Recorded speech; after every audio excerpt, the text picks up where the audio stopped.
Dear teachers, welcome to JSN English Learning. தன்னம்பிக்கையுடன் தேர்வை வெல்லுங்கள். PGTRB தேர்வை எதிர்கொள்ள இருக்கும் அனைத்து பேராசிரியர்களுக்கும் முதலில் வாழ்த்துக்கள். இந்த தேர்வை எவ்வாறு எதிர்கொள்வது என்பதை பற்றி ஒரு சில குறிப்புகள் உங்களுக்கு சொல்லலாம் அப்படிங்கிற நோக்கத்தோடு தான் இந்த வீடியோவை நான் இப்போ எடுக்கிறேன். நான் இந்த தேர்வை எவ்வாறு எதிர்கொள்வது? இதுவரையிலும் நீங்கள் நிறைய தயார் செஞ்சிருக்கிறீங்க. அண்ட் அந்த தயாரிப்பின் உச்சம் தான் இந்த தேர்வு. தயாரிப்பு என்பதே வெற்றி தான். அதனால when you walk into the exam hall, don't carry fear, carry faith. தேர்வறைக்குள் நீங்கள் நுழையும் போது பயத்தினை அல்ல, நம்பிக்கையை எடுத்து செல்லுங்கள். உங்களுடைய கடின உழைப்பு உங்களை வெற்றியை நோக்கி இட்டு செல்லும் என்பதை நம்புங்கள். அந்த நம்பிக்கை உங்களுக்கு வெற்றி தரும். ஆம் ஆசிரியர்களே, இந்த OMR ஷீட் அதை பார்த்தோன்னே உங்களுக்கு ஒரு பதட்டம் வரும். அந்த பதட்டம் இப்பயே உங்கள்கிட்ட இருக்கு அப்படிங்கிறத என்னால் உணர முடிகிறது. அதனால தான் நான் ஒரு விஷயத்த உங்களுக்கு சொல்றேன். உங்கள் முன்ன இருக்கக்கூடிய OMR ஷீட் அக்டோபர் 12ஆம் தேதி உங்க காலையில உங்களுக்கு ஒரு OMR ஷீட் கொடுப்பாங்க. அந்த OMR ஷீட் என்பது உங்களை சோதிப்பதற்காக அல்ல, உங்கள் திறனை உலகிற்கு வெளிக்காட்டுவதற்கு என்பதை மனதில் கொண்டு அந்த OMR ஷீட்டை வாங்குங்க. உங்களுடைய வாழ்க்கை, உங்களுடைய எதிர்காலத்தை தீர்மானிக்கக்கூடிய அந்த OMR ஷீட்டை எடுங்க. ரொம்ப நிதானமா சொல்லுங்க. OMR ஷீட், இந்த OMR ஷீட்டு தான் என்னுடைய கடைசி OMR. இந்த OMRக்கு அப்புறம் நான் எழுத போறது எல்லாமே என்னுடைய வெற்றிக்கு அடுத்த கட்டத்திற்கான நகர்வாக இருக்க வேண்டும். அப்ப இந்த OMR ஷீட்ல நீங்க படித்த கேள்விகள், அந்த கேள்விக்கான பதில்களை என்ன பண்ணும், தீர்க்கமாக தெளிவாக அந்த பபிள்ஸை வந்து ஷேட் பண்ணணும். Your pen is your power and your calmness is your strength. அந்த OMR வாங்கினோன்னே அந்த பதட்டம் அடையாம ஒரு காமா அந்த OMR ஷீட் அப்ரோச் பண்ணுங்க. அப்படி காமா அப்ரோச் பண்ணீங்க அப்படின்னா உங்களுடைய ஷேடிங் கரெக்டா இருக்கும். ஒவ்வொரு கேள்விகள், இப்போ கேள்வி நம்பர் 1 அப்படின்னா அந்த 1க்கு நேராக இருக்கக்கூடிய ஒரு 4 ஆப்ஷன், அந்த 4 ஆப்ஷன்ல இருக்கக்கூடிய அந்த பபிள்ல கரெக்டா ஷேட் பண்ணுங்க. அப்ப முன்னாடி இருக்கிற கேள்வி, பின்னாடி இருக்கிற கேள்வி, ஒருவேளை ஸ்கிப் பண்ணிட்டு நீங்க போகக்கூடிய கேள்வி அப்படிங்கிற விஷயங்கள் எல்லாத்தையும் நீங்க கரெக்டா ஃபாலோ பண்ணி எந்த கேள்விக்கான அந்த பதில்களை வந்து நீங்க கரெக்டா ஷேட் பண்றீங்களா அப்படின்னு பார்க்கணும். Next one, remember every question is an opportunity to show what you know. உங்களுக்கு தெரிந்த விஷயத்த உங்க தேர்வர்களுக்கு நீங்க காட்டணும். அதனால நீங்க படித்ததை அவங்களுக்கு காட்டணும். அப்ப என்ன பண்ணணும்? Face every question with focus and confidence. ஒவ்வொரு கேள்வியையும் முழு கவனத்துடனும் உறுதியான நம்பிக்கையுடனும் எதிர்கொள்ளுங்கள். ஆமா, இதுதான் சரியான பதில் அப்படின்னு தீர்க்கமா முடிவு பண்ணி அதை ஆன்சர் பண்ணுங்க. Now how to approach the exam. Read each question carefully. அப்போ எல்லாத்தையும் வாசிக்கலாமா அப்படின்னு கேட்டீங்கன்னா இல்ல. ஒரு கேள்வியை எடுத்தீங்கன்னா அந்த கேள்வியில கொஸ்டின் வேர்டு ஒன்று இருக்கணும். நமக்கு எல்லாருக்குமே தெரிஞ்சதுதான் 5W 1H அல்லது அந்த ப்ளூம்ஸ் பெரி டாக்ஸானமி படி போட்டிருப்பாங்க. K1 level, K2 level, K3 level, அந்த மாதிரி நமக்கு K1 K2 K3 அந்த லெவல்ல வந்து நமக்கு கொஸ்டின்ஸ் கேட்பாங்க. அந்த கீவேர்ட், அதனுடைய ஃபோக்கஸ் என்ன, அப்புறம் அதுல இருக்கக்கூடிய முக்கியமான கீவேர்டு என்னன்னு பார்த்துட்டீங்கன்னா இந்த 2 மட்டும் பார்த்தா போதும். ஒரு பெரிய கேள்விகளா இருக்கலாம், 2-3 லைன் போலாம். அதை பார்த்தாலும் பதட்டம் அடைகிறாங்க. இதுல கீவேர்டு என்ன ஃபோக்கஸ் இருக்கு. Identify which of the following is right, which of the following is not. அந்த நாட் அப்படிங்கிறத வந்து நீங்க அப்படியே ஹைலைட் பண்ணிக்கோங்க. நாட் அப்படின்னா கீழ் கொடுக்கப்பட்டுள்ள 4 ஆப்ஷன்ல எது இதை பற்றியதானது அல்ல அப்படின்னு கேட்குறாங்க. அப்படின்னா நாட் அப்படிங்கிறது நமக்கு கேர்ஃபுல்லா வாட்ச் பண்ணணும். இதை கரெக்டா பாருங்க. பார்த்துட்டீங்கன்னா உங்களுக்கு ஆன்சர் 4 ஆப்ஷன்ஸ் இருக்கும்.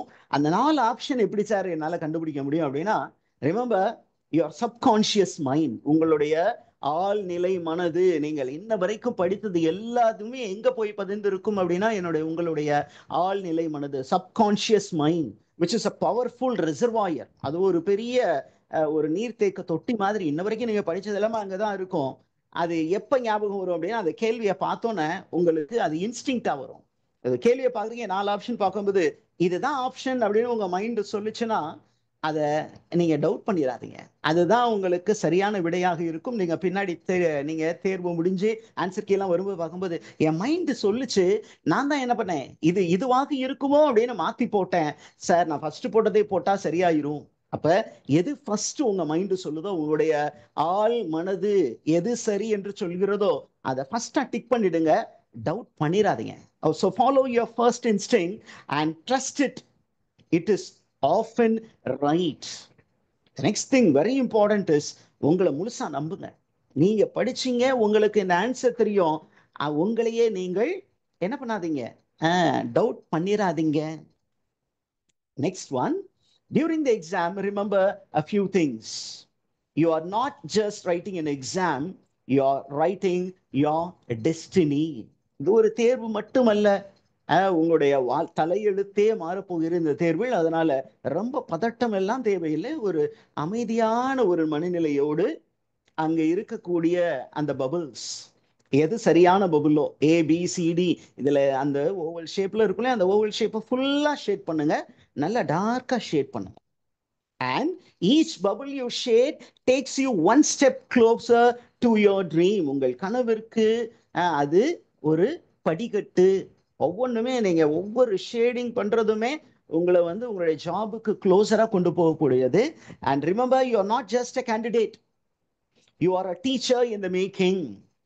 You should be ready to inspire the next generation. அதனால நீங்க பதட்டம் இல்லாமல் நீங்க ஸ்ட்ராங்கான ஒரு கேண்டிடேட்டா இருந்து இந்த தேர்வை எதிர்கொண்டாதான் உங்களுடைய மாணவர்களுக்கு இந்த பதட்டம், இந்த பய உணர்விலிருந்து நீங்க என்ன பண்ணும், அவங்களை வெளிக்கொண்டு வர முடியும். அதனால அதை செய்யுங்க. Remember, on 12th October, walk into the exam hall with your head held high because you are prepared. நீங்க நல்லா ப்ரிப்பேர் பண்ணியிருக்கீங்க. அதனால எந்த பதட்டமும் இல்லாமல், எந்த தயக்கமும் இல்லாமல், எந்த ஐயமும் இல்லாமல் தேர்வு அறைக்கு ஒரு நடந்து செல்லுங்கள். சீக்கிரமா போங்க. ஓகே, அட்லீஸ்ட் 2 மணி நேரத்துக்கு முன்னாடியாவது எக்ஸாம் ஹாலுக்கு போங்க. போகும் பொழுது தேவையான எல்லா எவிடன்ஸஸும் எடுத்துட்டு போங்க. ஹால் டிக்கெட் என்பதை மறந்து விட வேண்டாம். 1க்கு 2 காப்பி எடுத்து வச்சுக்கோங்க. நீங்க வீட்டுல இருந்து கிளம்பும் போது ஹால் டிக்கெட் எடுத்துக்கிட்டீங்களா, அல்லது அவங்க கேட்கக்கூடிய எல்லா எவிடன்ஸையும் எடுத்துக்கிட்டீங்களா? நல்ல எழுதக்கூடிய ஷேடிங்க்கு தேவையான blue ball pen, black ball pen, pencil, ஒரு நல்ல ஒரு உடன் ஸ்கேல் அல்லது ஒரு ஸ்டீல் ஸ்கேல், எது பெர்மிட்டடோ அதை எடுத்துட்டு போங்க. தேவையில்லாத எதெல்லாம் கொண்டு வரக்கூடாதுன்னு சொல்லி இருக்கிறாங்களோ அதெல்லாம் கொண்டு போகாதீங்க. எக்ஸாம் ஹாலுக்கு அட்லீஸ்ட் 1 மணி நேரத்துக்கு முன்னாடியாவது போயிடுங்க. லாஸ்ட் மினிட் ரஷ், நான் போயிடலாம் அப்படின்னு நினைச்சு போனீங்க அப்படின்னா உங்களுடைய கனவுகளை நீங்கள் என்ன பண்ண முடியாது, சில நேரத்துல தொட முடியாமல் போகிவிடும். அதனால நீங்க 1 மணி நேரத்துக்கு முன்னாடி அந்த இடத்திற்கு, நான் என்ன சொல்லுவேன் அப்படின்னா 2 மணி நேரத்துக்கு முன்னாடி போயிருங்க. நீங்க உங்க மாவட்டத்தை விட்டு அடுத்த மாவட்டம் போவது என்றால் முதல் நாளே சென்று விடுங்கள். தேர்வு அந்த தேர்வு தளத்திற்கு அருகாமையில் இருக்கக்கூடிய ஏதாவது ஒரு தங்கும் இடத்தில் தங்கி இருங்கள். சீக்கிரமாக அந்த தேர்வு அறைக்கு செல்லுங்கள். அடுத்தது, let your preparation shine brighter than your doubts. உங்களுடைய டவுட் வந்து உங்களை டிஸ்டர்ப் பண்ணாம பார்த்துக்கோங்க. நீங்க ஏன்னா நீங்க நிறைய ப்ரிப்பேர் பண்ணியிருக்கீங்க. அதனால உங்க ப்ரிப்பரேஷன் மேல கான்ஃபிடன்ஸ் வைங்க. You have worked hard and now it's your time to shine. Now the final word, believe. Believe that you have done and you are going to do it. எவ்வளவு தூரம் கடந்து வந்துட்டீங்க, எவ்வளவோ சவால்களை கடந்து வந்து விட்டீர்கள். இந்த ஒரு சாதாரண ஒரு தேர்வு, நீங்கள் படித்ததை டெஸ்ட் பண்ணக்கூடிய ஒரு தேர்வு. அதனால அந்த தேர்வை உங்களால கிராக் பண்ண முடியும். அது தமிழ் தகுதி தேர்வாக இருக்கலாம். என்ன கேட்க போறது ஒரு 30 கேள்விகள். அந்த 30 கேள்விகள்ல ஒரு 10 கேள்வி வந்து எளிமையாக இருக்கலாம், அடுத்தது கொஞ்சம் மாடரேட்டா இருக்கும், இன்னும் கொஞ்சம் டஃபா இருக்கும். எதா இருந்தாலும் அதற்கு ஒரு ஆன்சர் இருக்க போகுது. அந்த கேள்வியை நீங்க கொஞ்சம் நிதானமா, பதட்டம் இல்லாமல், உங்களுக்கு ஒரு கொஸ்டின் டவுட்டா இருக்கா, அத அடுத்தது வரேன் அப்படின்னு சொல்லிட்டு எதெல்லாம் உங்களுக்கு ஈஸியா தெரியுதோ அதெல்லாம் ஃபர்ஸ்ட் நம்பர் படி அந்த என்ன கொஸ்டினோ அந்த கொஸ்டினுக்கு நேரா இருக்க பபிள்ல ஷேட் பண்ணிருங்க.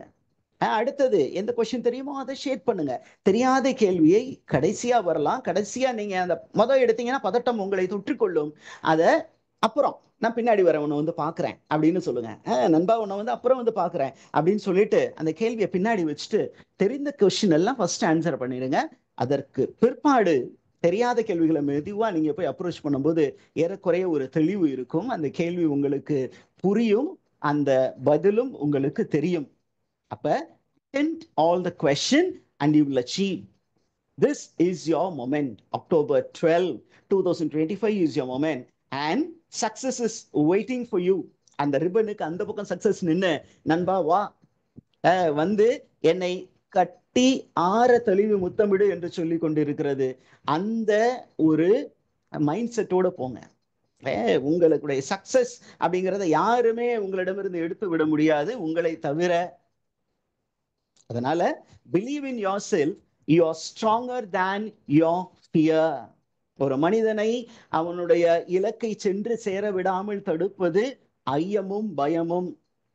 அந்த ஐயமும் பயமும் எவ்வாறு தவிர்ப்பது அப்படின்னா உங்களை நீங்கள் நம்பியாக வேண்டும், உங்களுடைய ஆயத்தத்தை நீங்கள் நம்பியாக வேண்டும். ஏற்கனவே நீங்க நிறைய ப்ரிப்பேர் பண்ணியிருக்கீங்க. உங்கள் தயாரிப்பை நம்புங்கள், உங்களுடைய திறனை நம்புங்கள், உங்களுடைய சப்கான்சியஸ் மைண்டை நம்புங்க. உங்களுடைய ஆழ்நிலை மனது நீங்க படிச்சது எல்லாத்தையுமே அது ஸ்டோர் பண்ணி வச்சிருக்கு. அந்த ஸ்டோர் பண்ணி வச்சது உங்களை வெற்றியை நோக்கி இட்டு செல்லும். வெற்றி உங்களதே. வாழ்த்துக்கள் and see you soon. Thank you.